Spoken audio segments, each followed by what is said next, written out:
When it was first piloted in 2010, LMS served just one middle school by providing a school-based mentor to help connect Latino boys to health services and build healthy life practices.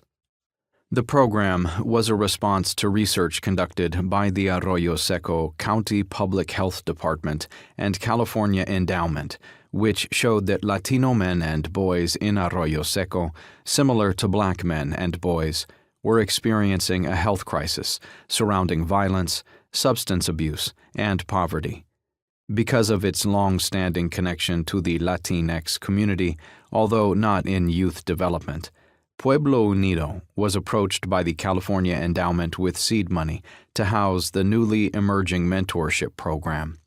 As Pueblo Unido helped to grow LMS to eventually serve 10 schools, opportunities for fundraising in both the public and private sectors increasingly favored job readiness, academic excellence, and all-around character development.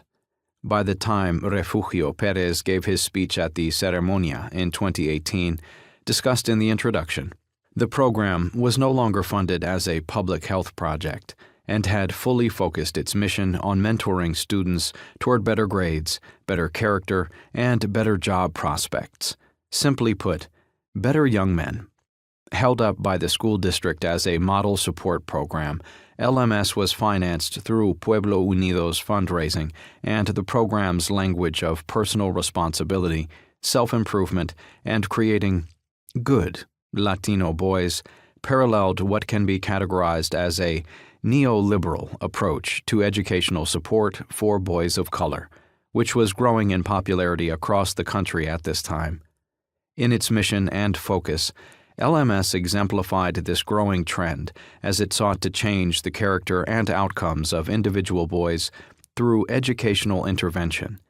It is emblematic of a unique form of racial justice politics reliant on private sector intervention and an emphasis on individual empowerment.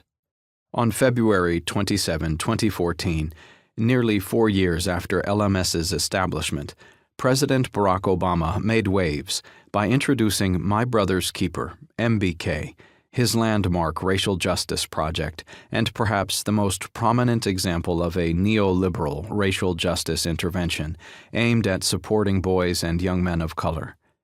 Now, just to be clear, My Brother's Keeper is not some big, new government program, the president quickly clarified.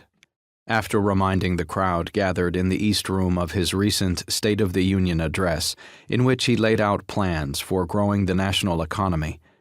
government programs that we think are good for all Americans, the president emphasized MBK's different approach. MBK would be a collaboration between government, the private sector, and philanthropic organizations, and its wide range of local initiatives and support programs would not be funded by the federal government.